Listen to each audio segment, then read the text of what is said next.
In a small village, there was a beautiful girl named Faye. She was the only child of her parents, and everyone said she was as gentle as the morning breeze. Faye was not only kind, but also very smart. She loved going to school, and every year she came home with a big prize because she was the best student. The whole village was proud of her, and her parents smiled wide when they saw her with her prizes. But Faye's life took a drastic turn when she became an adult. A set of coppers, Wale, Kunle, Dayo, and Femi, came into the village for their service. What started as a mere friendship between them and Faye ended on the bed as they forcefully took advantage of her, all of them at once. But they didn't realize Faye was no ordinary girl. And what happened next? No one saw it coming. You see, Faye had a big dream.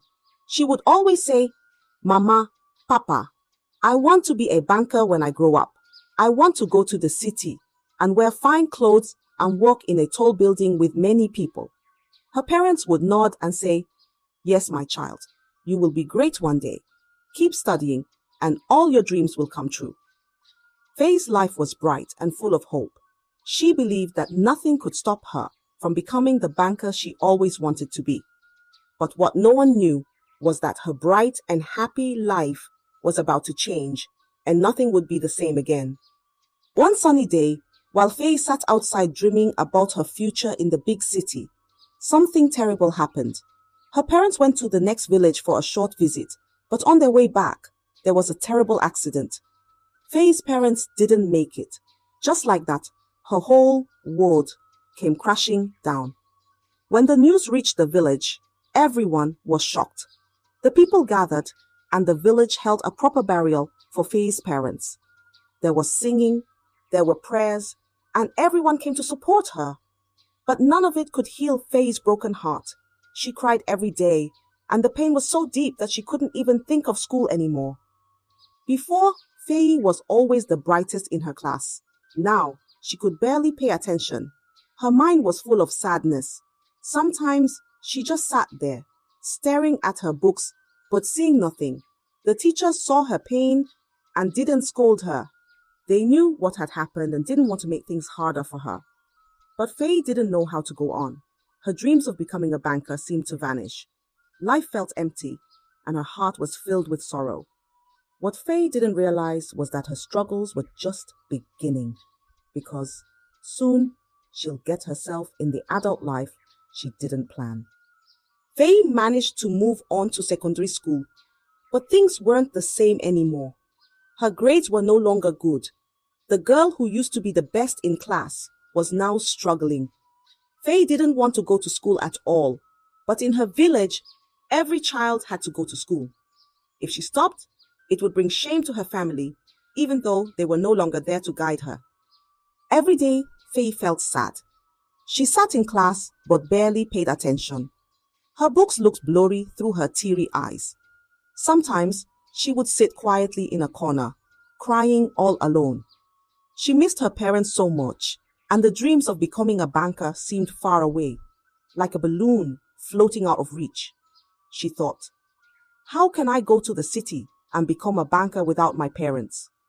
What's the point of studying when I have no one to be proud of me anymore?" These thoughts filled her head, and it made her feel like her life had no meaning. But no matter how sad she was, Faye had no choice. She had to keep going to school, even when it felt hard, even when it felt pointless. Little did she know, her life was about to take another unexpected turn, with the coming of the new coppers into the village. One bright morning, Faye walked into school and noticed something different. The classroom was decorated with colorful paper and ribbons. Her classmates were buzzing with excitement, whispering and laughing. Everyone seemed happier than usual. Faye sat quietly at her desk, confused. She didn't understand what was happening. Suddenly, one of her friends whispered, "Didn't you hear? The old teachers are leaving, and new teachers, youth corps members, are coming to teach us." The whole class was excited because the corps members were young and lively, not like the old, strict teachers they had before. The students couldn't wait to meet them. When the core members arrived, they were full of energy, smiling and asking lots of questions.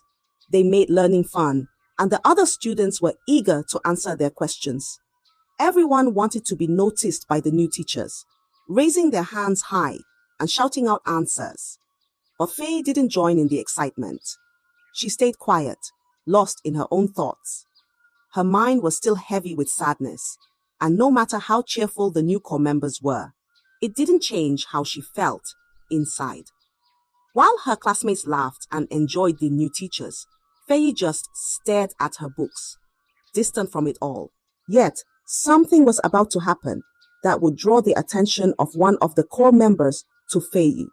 Something that would change everything for her. Corporal Wale was one of the new teachers, and he was assigned to Faye's class. He was young, full of energy, and always smiling. Every day, he taught the students with excitement, making them eager to learn. But soon, he noticed something different about Faye. She was always quiet, never raising her hand, never answering questions. While other students were full of life, Faye sat in silence, staring at her books with empty eyes. One day, Corporal Wale decided to call on Faye. He asked her a simple question during class, but Faye couldn't answer. Her mind went blank, and she just sat there, frozen. The class erupted in laughter. One of the students shouted, "She's the dullest in the class!" The laughter grew louder, and Faye's face turned red with embarrassment. Tears welled up in her eyes, and before she could stop them, she burst into tears. Corporal Wale immediately felt bad for her. He quieted the class and let Faye be. After the lesson ended, he asked Faye to stay behind. With kind eyes, he gently asked her, "Why are you so sad, Faye? Why don't you speak in class?" Faye hesitated at first, but then slowly began to tell her story. She told Corporal Wale about the accident, about losing her parents, and how her dreams had crumbled since that day. Her voice cracked with emotion as she spoke, and tears fell from her eyes. Corporal Wale was moved by her story. He looked at her and said softly, "Faye, I'm so sorry for what you've been through, but you are still the brilliant girl you used to be. I will help you get your confidence back. You will smile again, and you will be the best in class once more." Faye wiped her tears as Corporal Wale promised to help her. But little did Faye know that his kindness would lead her down a path she never expected, and soon she'll find herself in bed with the corpers. After that day, Faye began visiting Corporal Wale's house for extra lessons. He would sit with her and go over everything she had missed in class. Slowly but surely, Faye started to improve. She could answer questions again, and the quiet sadness that once surrounded her began to fade. Wale was patient and kind, always telling her, "You can do it, Faye. You're smart. Just keep trying." As Faye grew more confident, she began sharing her dreams with him. One evening, while they were studying, she looked up and said, "Corporal Wale, I want to go to the city. I still want to be a banker, even though things have been hard."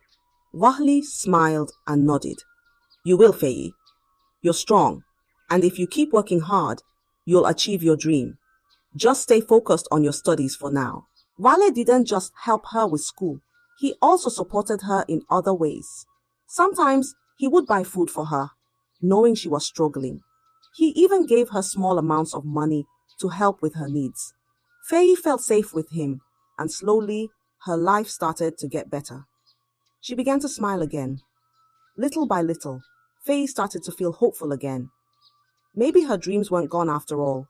While Corporal Wale was busy helping Faye get back on track with her studies, the other male coppers had begun to notice something else about her.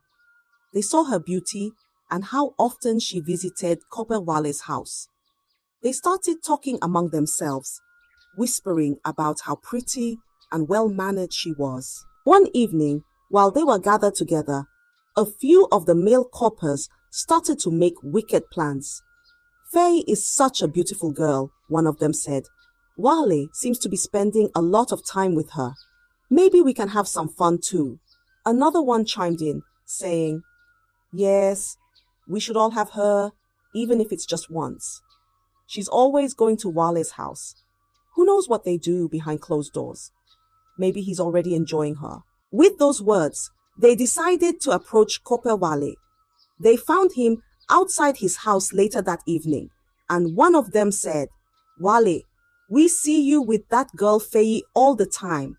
She's beautiful and she's always coming to your place. Why don't you share her with us? We want to have a taste, even if it's just once." Kope Wale was shocked. His face turned red with anger as he looked at them. "What are you saying?" he asked, his voice rising. "Faye is just a student, and she's going through a lot. She comes here to study, nothing more." But the other coppers didn't believe him. They laughed and teased him, saying, "Oh, come on, Wale. We know you're pretending. Why else would she come to your place so often? We just want a turn. Don't act like you're innocent." Kope Wale clenched his fist and took a deep breath. "I said no," he shouted, his voice filled with fury. "You will leave that girl alone. She's been through enough already, and I will not let you harm her." The other coppers sneered at him. They thought he was lying, that he was secretly enjoying Faye's company and didn't want to share. But the truth was, Kope Wale wasn't like them. He truly cared for Faye and saw her as a little sister who needed guidance and protection, especially after all she had been through. As the other coppers walked away, still laughing and mocking him, Kope Wale's heart grew heavy. He knew these men were dangerous, and he worried about what they might try to do. He wanted to protect Faye, but he didn't know how long he could keep the evil plans of the other coppers at bay. From that moment on, Kope Wale kept an even closer watch on Faye. But little did he know that trouble was already on its way. The other coppers weren't ready to give up on their dark plans. They had set their minds on Faye, and they wouldn't stop until they got what they wanted. One quiet afternoon, Faye went to Kope Wale's house for her usual lesson. She had her books with her, hoping to learn something new. When she knocked on the door, Wale wasn't there. Instead, his friends, the other male coppers, answered the door. They smiled at her, pretending to be kind, and said, "Wale has gone out to buy something. Why don't you come inside and wait for him?" Faye trusted them. After all, they were his friends, and she believed they would treat her with the same kindness Wale always showed her. She stepped inside the house, thinking nothing was wrong. The moment she sat down, everything changed. The men, Kunle, Femi, and Dayo, came into the room, closing the door behind them. They surrounded her, their smiles fading into something dark and wicked. Before Faye could understand what was happening, they grabbed her. She tried to scream, but her voice was trapped in her throat. They ganged up on her, forcing themselves on her one by one, taking turns doing the most terrible thing Faye could have ever imagined, and ignoring her cries for help. Faye was left in terrible pain, her body aching and her heart broken. Tears streamed down her face as the pain grew. Faye felt helpless, weak, and lost.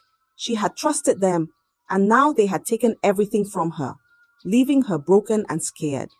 When they were done, they left her there, alone and in pain. They laughed as they walked away, not caring about the damage they had caused. Faye was shattered. She lay there for a long time, unable to move. The world felt cold and empty. She didn't know what to do or where to go. Kope Wale wasn't there to protect her because, unknown to her, he had been called away for an emergency and had to leave the village quickly. The other coppers, Kunle, Femi, and Dayo, thought they had gotten away with their terrible act. But what they didn't realize was that their actions would soon bring terrible consequences. Consequences they never imagined. After the terrible assault, Faye's world crumbled even more. The pain in her heart was too much to bear. She cried every day, feeling more broken than ever before. Her body hurt, but what hurt more was the fear and shame that filled her. Faye didn't know how to go on, and the sorrow she felt made her even quieter than before. But as Faye suffered in silence, something even worse began to happen. The village started buzzing with gossip. Some girls who had always been jealous of Faye, especially because of how close she was to Copper Valley, started spreading rumors. They whispered, "Faye has been sleeping with all the male coppers. That's why she's always going to their house." The rumor spread like wildfire. Soon, everyone in the village was talking about Faye. People pointed at her when she walked by, shaking their heads and whispering. They believed the lies, thinking she was no longer the good, smart girl they once admired. Faye felt the shame like a heavy weight pressing down on her. She couldn't handle the way people looked at her, the whispers behind her back. Unable to bear the pain and humiliation any longer, Faye made a decision. She packed her things, left her home, and ran away from the village. She didn't know where she was going, but she knew she couldn't stay there. She couldn't face the people who believed such horrible things about her. Faye thought she had escaped the pain, but little did she know. Her troubles were far from over. After the service was over, the male coppers, Kunle, Femi, and Dayo, left the village and returned to the city. They didn't think twice about what they had done to Faye. In their minds, they had moved on, living their lives as if nothing had happened. They found jobs, made new friends, and seemed happy. But soon, strange and terrible things began to happen to each of them. Kunle was the first to face misfortune. He had just started a good job and was feeling proud of himself. But out of nowhere, he was fired. His boss gave no reason, just told him to leave. Kunle was shocked and confused. Why me? He thought, but he couldn't find any answers. Next was Femi. He had been feeling strong and healthy, but one morning he woke up terribly sick. His body was weak, and no matter how many doctors he saw, no one could figure out what was wrong with him. The illness grew worse every day, and Femi felt like he was slowly wasting away. Then came Dayo's turn. One day, without warning, he lost everything. His entire family, his parents, his siblings, died in a tragic accident. The pain of losing them all at once was unbearable. Dayo didn't know how to cope, and his life fell apart. As the three men faced their suffering, they couldn't understand why all these terrible things were happening. They hadn't done anything wrong, or so they thought. But the bad luck wouldn't stop. Their lives were filled with pain and loss, and they had no idea what to do. Finally, in desperation, they decided to visit a seer, an old man known for his wisdom and powers. When they arrived at his hut, they told him about their troubles and asked, "Why is this happening to us? What did we do to deserve such terrible misfortunes?" The seer listened quietly and then shook his head. He looked at the men with knowing eyes and said, "This is not ordinary bad luck. It is punishment for something you did, something very wrong. The spirits are angry with you." The men were confused. "What did we do?" they asked, still not understanding. The seer's voice was deep and calm as he said, "Think back. There is a girl, Faye. You wronged her, and now the spirits of her parents are seeking justice." The men's faces turned pale as they realized what the seer was talking about. They had forgotten Faye, but the spirits had not. The seer looked at the men, his eyes serious. "Your suffering is not by chance," he said slowly. "It is the result of your wickedness. The spirit of Faye's parents is punishing you for what you did to her." At first, the men were confused. "Faye?" they asked, scratching their heads. They couldn't remember who she was, but the seer continued, his voice calm yet powerful. "You hurt her, all of you. You took advantage of her when she was vulnerable. And now, her parents' spirits have risen to seek revenge." Suddenly, like a heavy curtain being pulled back, the memory of that day came flooding back to them. Faye, the quiet, sad girl who used to visit Cope Valley's house. The one they had tricked and assaulted. The men's faces turned pale as they realized the terrible mistake they had made. They had forgotten about Faye, but the spirits of her parents had not. The spirits will not stop until justice is served, the seer said firmly. You must seek out Faye, and only she can forgive you. If she does not, your suffering will continue and it will only get worse. The men were silent, their hearts pounding in fear. They hadn't thought about the consequences of their actions back then, and now they were paying the price. They knew they had to find Faye, but where could she be? The seer spoke again. Go back to the village where it all began. You must find her and beg for her forgiveness, or you will never find peace. The men were terrified. They knew they had no choice but to return to the village and search for Faye, the girl they had wronged so deeply. But what they didn't know was whether Faye would even be willing to forgive them. Panicked and filled with dread, the men wasted no time after the seer's revelation. They knew their suffering would only get worse if they didn't find Faye. With fear and guilt weighing heavily on their hearts, they rushed back to the village where they had once served, the place where everything had gone wrong. As they arrived in the village, they were greeted by familiar sights: dusty roads, old huts, and the sound of children playing. But something was different. The energy around them felt heavy, as if the very ground remembered what they had done. Their hearts pounded with anxiety, knowing they had to face the consequences of their past actions. Without wasting any time, the men began asking around, stopping villagers and inquiring about Faye. Do you remember Faye, the girl who used to visit Korpe Wale? They asked, their voices shaky. The villagers paused, their expressions changing as the name Faye brought back memories. Ah, Faye, one of the old men muttered. That poor girl.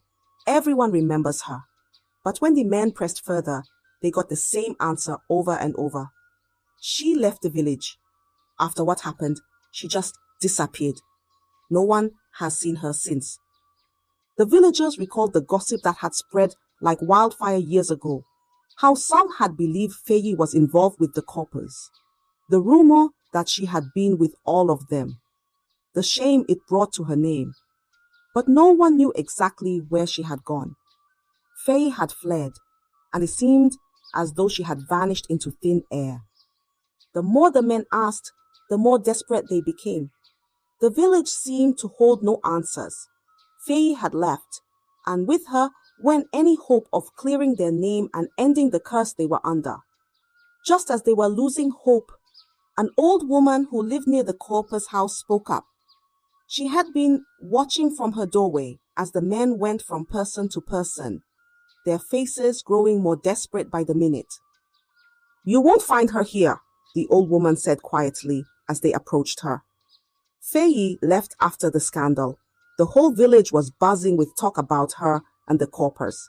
She couldn't handle it. One day, she packed her things and ran away. No one has seen or heard from her since. The men's faces fell. The guilt in their hearts became even heavier. They had hoped that coming back to the village would be the first step in setting things right. But it seemed that Faye was gone, lost to them forever. Do you know where she might have gone? Dio asked, his voice trembling with regret. The old woman shook her head slowly. She didn't tell anyone. She just vanished, like a shadow in the night. Heartbroken, the men had no choice but to leave the village empty-handed. They returned to the seer, their faces pale and their spirits broken. When they explained what had happened, the seer shook his head, his expression stern. You cannot give up, the seer told them. The spirits will not rest until Faye forgives you. If she is not in the village, you must look elsewhere. The men were confused. Where could they possibly search now? Faye could be anywhere, and they didn't know where to begin. But the seer continued, giving them a hint that reignited a small spark of hope. Think back, the seer said slowly. Was there anyone close to Faye? A friend, a protector, someone who might know where she went? The men exchanged worried glances, their minds racing. Who could possibly know Faye's whereabouts? And then, like a bolt of lightning, it struck them. Corporal Wahle, Kunle said, his voice filled with sudden realization. He was always close to her. He cared about her more than anyone else. If anyone knows where she is, it would be him. The men remembered how Corporal Wahle had been different from the rest of them. While they had let their desires cloud their judgment, Wahle had genuinely cared for Faye, helping her study and encouraging her to reach her dreams. He had always been protective of her, and there had even been talk among the corpers that Wahle had feelings for Faye. Without wasting another moment, the men set out to find Corporal Wahle, praying that he would hold the key to finding Faye. Their journey took them to the city where Wahle had settled after his service. They asked around, following every lead they could, until they finally found Wale's home. When they arrived at his doorstep, their hearts were pounding. They knocked on the door, and after a few moments, Corporal Wahle appeared. His face was older now, but the men immediately recognized him. Wahle looked surprised to see them, but before he could say a word, the men fell to their knees. "Please, Wahle, you must help us," Kunle begged, his voice breaking with emotion. "We did something terrible, something unforgivable. We need to find Faye and beg for her forgiveness, or our lives are doomed." Wale's face darkened as he listened to their words. He had always suspected something had happened to Faye, but hearing it from them filled him with anger and sadness. "You hurt her," Wahle said quietly, his voice heavy with disappointment. "You hurt Faye when she trusted you." The men bowed their heads in shame, tears welling up in their eyes. "We know, Wahle," Femi said, his voice shaky. "We have been suffering for it ever since. Please, if you know where she is, help us. We'll do anything to make it right." For a moment, Wahle stood in silence, his eyes filled with a mix of anger and pity. Then he sighed deeply. "Come inside. There's something you need to see." As the men followed Wahle into his home, they couldn't believe what they saw next. Sitting quietly in a corner, heavily pregnant and with a calm but distant look in her eyes, was Faye. The men couldn't find their voices. Guilt and shame wrapped around them like chains. Corporal Wale's face darkened with anger as he realized what had happened. He had suspected something was wrong when Faye disappeared, but he never imagined that his own friends had been the ones to hurt her. His voice was low but filled with fury as he turned to them. You did this to her?" The men, already broken by the suffering they had faced, dropped to their knees in front of Wahle and Faye. Tears streamed down their faces as they begged for mercy. "We didn't know it would come to this, Wahle," Kunle sobbed. "We've been cursed ever since. Everything has gone wrong, and the seer told us only Faye can forgive us. Please, we need her to end this torment." Faye remained silent, her eyes fixed on the floor. The men's pleas filled the room, but she said nothing. Finally, she looked up, her voice cold and sharp. "You think you deserve forgiveness after what you did to me? You ruined my life, took away my peace, and now you come here asking for mercy?" The room fell into a heavy silence. The men's hearts sank deeper. They knew they didn't deserve her forgiveness, but they had no other choice. They had been cursed with misfortune, and only Faye could release them from the suffering they now faced every day. Wahle, though furious, softened as he saw the desperation on their faces. He understood that the curse would only grow worse if Faye didn't forgive them. "Faye," he said gently, "I know they hurt you. What they did was unforgivable. But carrying the weight of their wrongs forever will only bring you more pain. Letting go will give you peace." Faye's hands tightened around her belly as she thought about Wahle's words. She had carried her pain for so long, pain that had made her run, hide, and change her life forever. The thought of forgiving them felt impossible. But Wahle was right. Holding on to the hurt had weighed her down, and she had a child to think about now. After what seemed like forever, Faye finally spoke, her voice steady but firm. "I will forgive you," she said, her eyes locking onto the men. "But there is a price." The men looked up, hope flickering in their tear-filled eyes. "Anything," Femi whispered. "We will accept anything." Faye's expression was cold as she continued. "I forgive you, but none of you will ever be able to have children. That is the price for your forgiveness. You will never know what it feels like to be a parent, to care for a child. Just like you took away my peace and my future."